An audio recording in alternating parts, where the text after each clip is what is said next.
Thank you, Mr President. I was pleased to see this bill come forward to repeal the Alcohol and Drug Dependency Act. And I particularly welcome the lens of human rights through which that decision was taken. I'm very pleased that we would apply a human rights lens to all the policy decisions that we take in this state, and certainly all our legislative decisions that we take. Would that we had an actual legislative instrument of some sort, a Charter of Human Rights or a Human Rights Act in this state. It would formalise that process for us and would bring us to a contemporary point to align with other states like Victoria and Queensland and ACT as a territory that have that, and other international jurisdictions. That sort of formality provides a wonderful accountability for any and every piece of legislation that would come through. So in the absence of that, and in anticipation that one day we will have that, it's nice to see with bills like this one that thinking at least has been applied to the reasoning behind doing it. So I welcome that. While the law as it has sat there is underutilised and hasn't been used for quite some time, we're given to understand.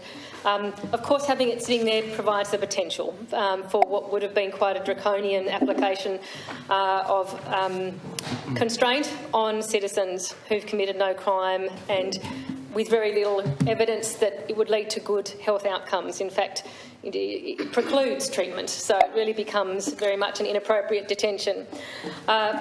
When I was looking at the detail of the bill, noting questions which were able to be then put in our briefing. Thank you for the briefing that was provided earlier around that. Picked up on things that other members had picked up on, including the member for Huon, who's now bringing us an amendment to consider. I too, in that same section, had some question marks around the need for and the clarity around the phrasing that was used. So I'll be pleased for us to discuss that and the proposed amendment when we get to that in that stage of things. I do note that some other states have dealt with this, not necessarily by removing a similar piece of legislation, but by adapting it to a more contemporary application. But they're states that are larger than we are and have different capacity, and from what I gather through the briefing, would have better provision of infrastructure and treatment options for short-term, well-defined opportunities for people to receive support through similar measures as this that we don't have necessarily in this state. What we do have, though, and it's clear, and what we have and use now in circumstances where it's required, are our other legislative instruments like our Mental Health Act and our Guardianship Act. So we're able to, I think, accommodate the sorts of situations that this Act may have previously dealt with through more appropriate instruments in that way.